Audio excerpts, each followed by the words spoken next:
곰들입니다. 오늘도 책 얘기하려고 좀 영상을 켰고요. 오늘의 책은 요 이제 심화과장이라는 책입니다. 히로카네 켄시라는 이제 그 만화가가 그린 책이고, 심화과장의 한 17개, 7개고, 이게 그 시리즈입니다. 그러니까 심화 시리즈라고 하는 건데, 찾아보시면 좀 나오겠지만, 사원부터 해가지고, 뭐, 회장까지 해서 거의 전체 한 50권, 60권 정도 분량이 됩니다. 생각보다 좀 양이 많은데, 그 중고 서점에서 사면 좀 싸게 좀 살 수가 있습니다. 저도 이제 개장 때부터 해가지고 거의 회장 가까이 해가지고 최근에 좀 많이 읽었고, 하루에 한 2권, 3권 정도 이렇게 외근 나가고 지하철 안에서 좀 읽었는데 좀 재미가 있었어요. 그래서 이게 83년도에 이제 최초에 이제 나온 거고, 벌써 지금으로 치면 한 40년 전이죠. 그래서 요건데 이제 그 일본의 그 골든타임, 그 경제가 되게 이제 활성화됐을 때, 되게 잘 나갈 때, IMF 전까지만 해도 이렇게 이제 8, 90년대 하면은 우리나라나 일본이나 되게 이제 좀 성장하고 있었던 때잖아요. 요거를 했는데 나름 이제 직장인 만화에서 배울 게 되게 많습니다. 배경은 이제 하치시바라는 전기 회사인데 뭐 이게 파나소닉 같은 회사인 것 같고, 우리나라로 좀 이제 번역하면은 그냥 삼성전자 아니면은 뭐 현대건설 뭐 이런 식으로 생각을 해도 괜찮을 것 같습니다.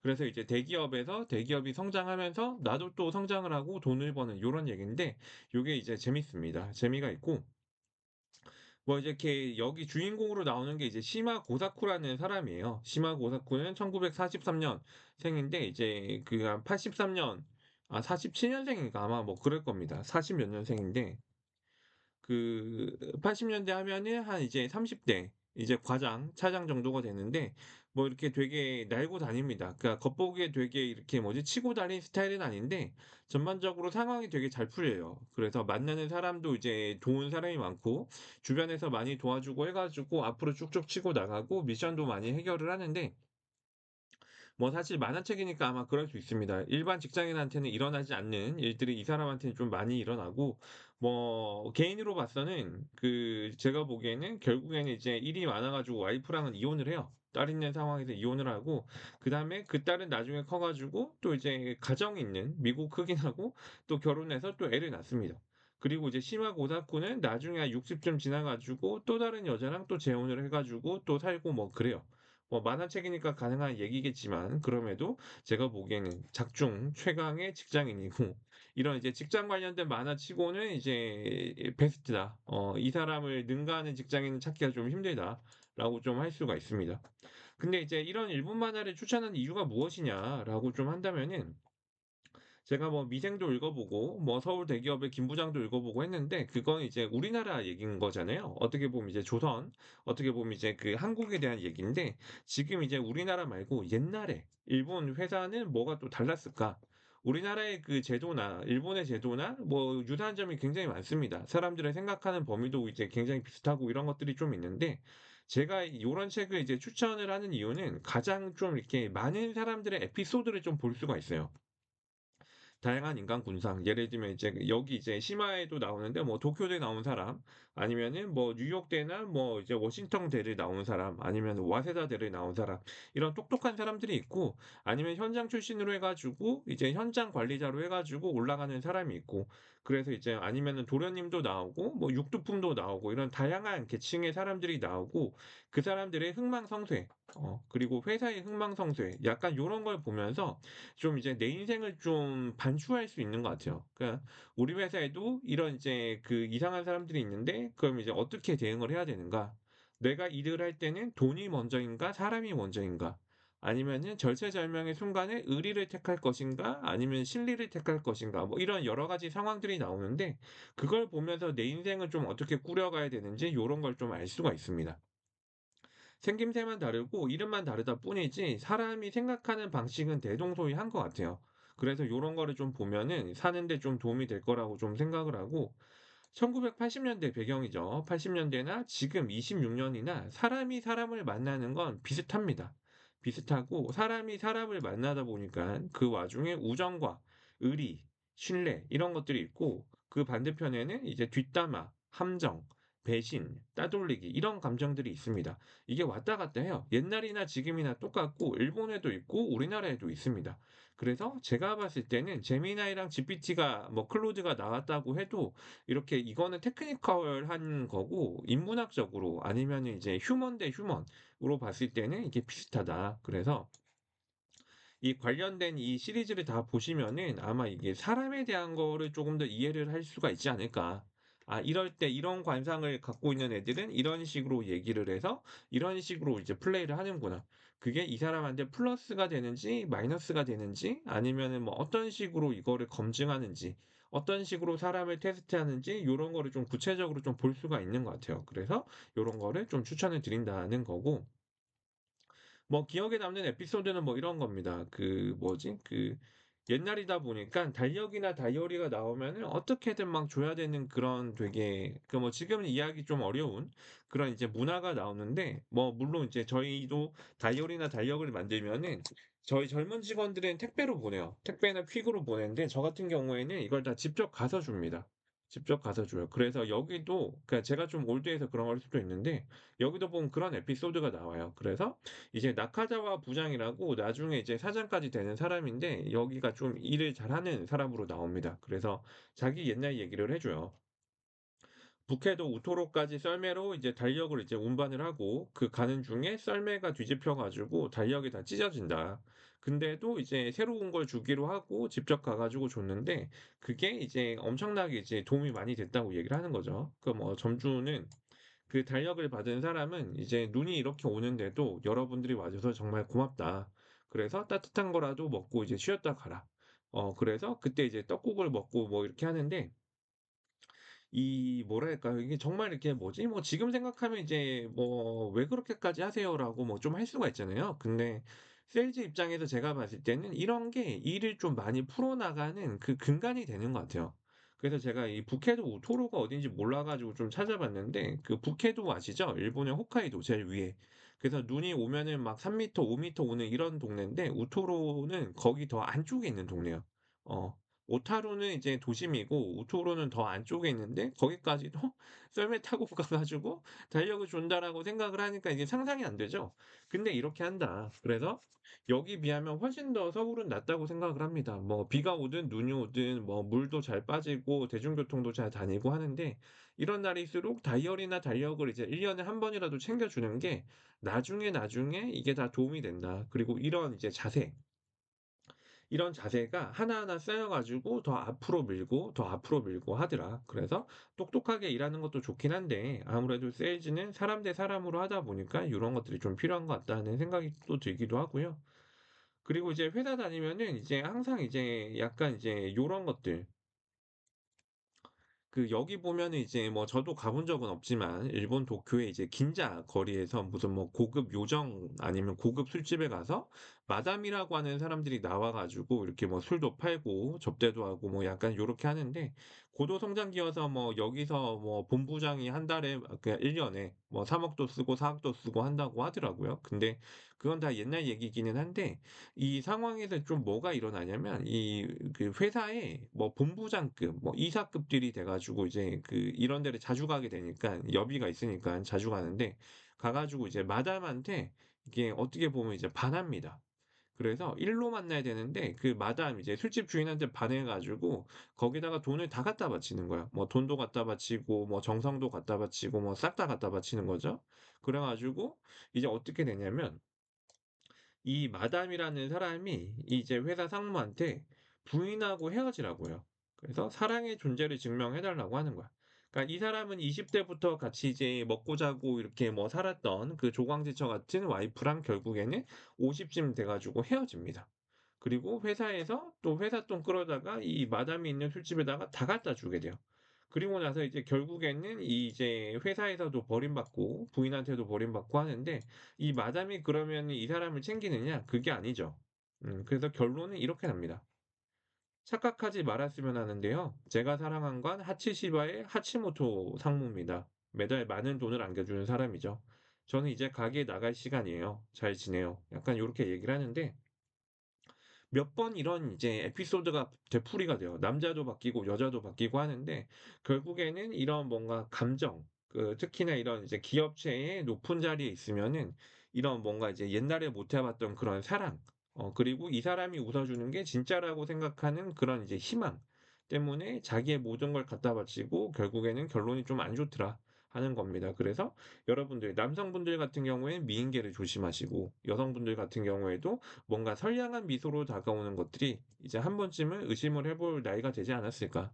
이게 순수한 사랑이나 순수한 뭐 이런 감정들이 서른이 지나면은 점점 더 없어지는 것 같아요. 그래서 요런 것들을 헷갈리지 말고 좀 조심을 해야 된다는 거고, 회사 다니면은 여러 가지 사람이 있죠. 여러 가지 사람이 있는데 제가 봤을 때 가장 이게 좀 최악의 경우로 좀 보이는 게 이 곤노 과정입니다. 곤노 과정.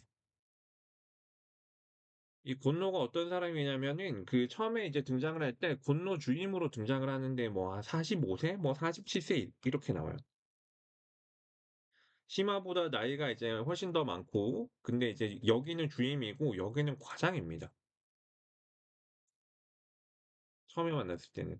그래서 자기보다 나이가 많은 사람을 이렇게 주임으로 하는데, 이 사람이 자꾸 심화를 건너뛰고 그 위에 부장한테 결제를 받으러 간다든가, 아니면은 자기가 결제 정결권이 없는데도 심화가 휴가 가면은 그 후임들한테 자기가 정결해 가지고 굉장히 좀 이제 불편하게 이제 사람을 계속 만드는 거죠. 심화 과정을 계속 불편하게 만드는데, 약간 그러다가 이 곤노가 이게 뭐 쇼룸이라고 해 가지고 뭐 지금으로 치면 전시장 같은 거를 담당을 하게 되는데, 거기 있는 여직원들이 좀 이제 건드렸어요. 그래 가지고 이제 하기 싫다는 거 뭐 자꾸 시키고, 뭔가 자꾸 이상한 말 해 가지고 이제 성희롱으로 이제 나중에 이제 그 직원들이 막 팩스 보내고 "이 사람 좀 이상하다."라고 이제 얘기를 하는 거죠.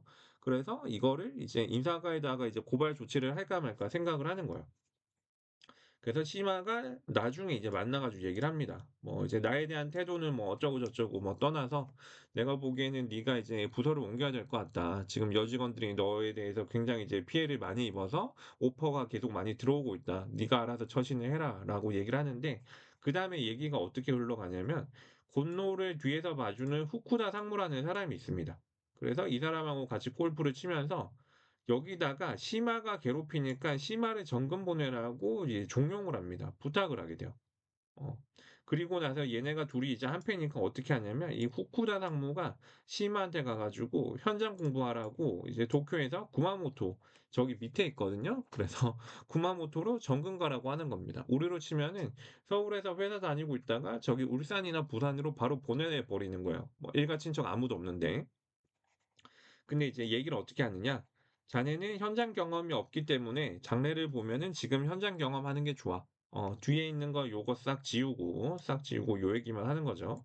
그래서 요렇게 얘기를 하는데, 그다음에 어떻게 되냐면 나카자와 부장이 도와줘 가지고 오히려 시마는 이제 본사 근무를 하고 이 곤노가 역습을 당해 가지고 이제 부서 배치를 당하게 되죠. 그래서 쇼룸 이제 담당하는 사람에서 1층 통신부로 이제 다시 이제 취급을 하게 되는데, 여기서 이제 또 이게 자기가 따지고 드는 거야. 뭐 "내가 뭘 잘못하고 시마 너 이 새끼." 그러면서 막 얘기를 하는 거죠. 그래서 뭐 시마가 이제 얘기를 하는 거예요. "당신과는 더 이상 말이 통하지 않아. 얘기를 하고 싶지가 않다. 당신은 너무 자신이 비굴하다고 생각하지 않아? 그렇게 쓸데없는 생각을 할 틈이면 인격 수양을 좀 더 하는 게 좋겠어."라고 얘기를 하는데, 저는 이 곤노라는 사람을 보면서 회사에 대해서 많은 생각을 좀 하게 돼요. 그래서 이제 곤노가 결국에는 어떻게 되냐면, 곤노의 이제 마지막은 이렇게 하다가 나중에는 무슨 계열사 사장으로 갑니다. 근데 이제 시마는 또 이제 계열사 이제 부사장으로 오게 돼요. 그래서 옛날에 이제 내가 상사였다가 이제 후배였다가 다시 이제 둘 다 과장이 됐다가 나중에 되니까 이 곤노는 사장이 되고 시마는 또 부사장이 돼. 그러니까 이제 관계가 계속 엎치락뒤치락 꼬이는 거예요. 그리고 이 곤노라는 친구는 이제 회사에서 일을 하기보다는 '시마를 어떻게 조질까? 어떻게 이제 얘를 다리 걸어서 넘겨뜨릴까?' 약간 이런 생각만 계속하는 거예요. 그러다 보니깐 이제 되게 좀 이제 곤란한 상황에 시마가 좀 처할 때도 있는데, 결국에는 슬기롭게 잘 해결을 해서 곤노는 나중에는 이제 명퇴당해서 이제 쫓겨나고, 정년을 했나? 아마 그럴 거예요. 그러니까 정년을 하는데 좀 이제 바보가 된 상태로 이제 정년을 하는 거죠. 자기가 이때까지 했던 악행들, 그리고 뭐 예산 집행했던 것들, 이런 부정한 사용들, 이런 것들 다 챙겨 먹어 가지고 이제 쓸쓸히 정년을 좀 하게 되고, 시마는 나중에 사장 뭐 회장까지 올라가는데, 그다음에 이제 와이프랑 또 이제 이혼하게 됩니다. 와이프랑 좀 뭐 사랑이 없었는지 그래서 이혼을 하게 되고 와이프는 또 딴 남자 만나러 가고 그리고 나서 이제 혼자 쓸쓸히 이제 있다가 나중에는 이제 우울증에 걸려요. 그러다가 이제 75 세에 이제 사망을 하게 됩니다. 그래서 이런 걸 좀 봤는데 그 불과 이제 시마랑 고노랑 만났을 때 이제 30년 정도 차이가 나죠. 뭐 45 이라고 하면 죽기 전까지 한 30년 정도가 있는데 이때 이렇게 계속 엎치락뒤치락 하면서 결국에는 이제 죽지만 저도 죽고 여러분들도 나중에 언젠가 시간이 닿으면 하늘로 다 올라가겠지만 그 상황에서 이렇게 이제 계속 꼬이고 꼬이는 이런 관계들이 만들어진다는 게 이게 우리가 사는 것 같고 이제 회사에서도 이런 게 있다. 그리고 저도 이런 게 많았고 지금도 있다. 근데 이거를 어떻게 좀 풀어나가야 되나 이건 항상 좀 고민이기는 해요. 그래서 회사에서 이런 사람들을 만나면은 어떤 식으로 대응을 하는 게 가장 현명할까? 그건 좀 질문이기는 합니다. 이거 어떻게 해야 되지? 싸워야 되나? 근데 싸우면은 내가 져요. 왜냐면은 주먹질은 내가 이길 수 있겠지. 근데 이제 회사라는 공간 안에서 그리고 이 조직이라는 문법 안에서 내가 이제 그런 식으로 행동을 하게 되면은 옳다쿠나 하고 내가 덫에 걸리는 것 밖에 안 돼요. 감정적으로 흥분하고 뭔가 이제 싸우게끔 되면은 그렇게 되기 이게 좀 이렇게 일이 오히려 더 꼬이기 때문에 그래서 이거를 싸우지 말고 유능하게 좀 해결을 해야 되는데 맨날 맨날 바늘 같은 걸로 찌르면서 사람 굉장히 피곤하게 하면은 그것도 사람 피 말리는 겁니다. 그래서 이게 참 이게 뭐랄까요? 이게 명확한 솔루션이 있으면은 그런 얘기를 해 드리면 참 좋을 텐데 이게 아직도 없다. 그래서 저 같은 경우에는 좀 어떻게 하느냐 웬만하면은 말 섞을 일을 좀 안 만들고요. 뭐 사실 인사도 잘 안 하긴 하지만 피해 다닙니다. 저 사람이 A 코스로 다니면 저는 B 코스로 다니고 엘리베이터에 앞에 서 있으면은 저는 같은 엘리베이터도 안 타려고 좀 하는 편이에요. 웬만하면 피해 다니고 저 사람의 시야에 좀 안 보이려고 좀 노력을 하는 편이고 그럼에도 같은 부서가 됐다라고 한다면은 뭐 그 상위 직급자가 있잖아요. 뭐 본부장이든 누구든 있으면은 일을 솔직하게 다 얘기를 해요. 솔직하게 다 얘기를 하고 나서 그다음에 그 뭐 부서 배치를 하든 뭐 접근 금지를 하든 뭐 아니면은 뭐 본부장님한테 직보고를 하든 뭐 다른 솔루션을 좀 찾아 달라고 얘기를 하는 편입니다. 왜냐면은 이런 사람들이 모를 것 같은데 본인도 이제 자기가 이런 스타일인 걸 알고 주변에도 이런 사람인 걸 다 압니다. 근데 얘기를 안 할 뿐이에요. 특히나 회사에서는 이제 그 해고나 뭐 이런 징계에 대한 것들이 생각보다 보수적으로 이루어지기 때문에 그런 걸로 쉽게 쉽게 이렇게 좀 잘 안 되죠. 피해자가 생겼다고 하더라도 이게 쉽게 잘 이렇게 변하질 않습니다. 특히나 남자 상사, 남자 후배 관계에서는. 그래서 저 같은 경우에는 처음에 저는 참고 일을 하는 게 그 맞다고 생각을 했는데 일정 기간이 지나도 이게 해결이 안 된다고 한다면은 외부에 판사님한테 가 가지고 얘기하는 수밖에 없어요. 제가 잘못했으면은 잘못한 거에 대한 대가를 치르고 잘못한 게 없는데 그렇다고 하면은 거기에 대해서 정정을 요청을 하고 약간 요렇게 좀 진행을 하는 것 같습니다. 그래서 혼자 이제 끙끙 앓고 있다가 혼자 이제 그 쓰러지듯이 그냥 퇴사하는 거는 별로 좋지 않은 것 같아요. 하는 데까지 해 보고 안 되면은 정 안 되면은 뭐 다른 길을 찾을 수는 있는데 이런 사람들이 한 번 나타났다고 해서 그냥 물러 버리면은 두 번째, 세 번째도 조직에서도 이런 사람들이 있단 말이죠. 그러면은 내가 해결하는 방법을 모르면은 계속 도망쳐 다닐 뿐이야, 나이가 들어도. 그렇기 때문에 어느 정도 이제 현실적으로 타협하는 이제 방법은 좀 찾았으면 좋겠다라는 생각이 들고요. 그래서 다시 돌아가면은 이런 이제 다양한 인간 군상을 좀 보고 회사와 사람의 흥망성쇠 저렇게 욕하고 비열하고 치사하게 했던 사람들의 끝이 어디로 가는지 그리고 그런 회사가 어디로 가는지 그리고 주변에서 평판이 어떤지 약간 요런 것들을 같이 보면서 좀 뼈저리게 좀 이제 가르쳐 주는 만화긴 하다. 물론 이제 판타지적인 요소들이 많습니다. 여러분 보면은 '이건 뭘까? 재밌네. 이건 뭐지? 아 희한하게 사네.' 약간 요런 것들도 있긴 한데 전반적으로 사람들이 등장하고 사람들이 그런 상황 안에서 어떻게 얘기를 하고 해결을 하는지 보면은 회사 생활 그리고 대인 관계에서 좀 더 도움을 받지 않을까 싶습니다. 그래서 오늘 심화 과정 얘기를 했었고요. 기회 되면은 한번 찾아서 읽어 보시면 좋을 것 같습니다. 감사합니다.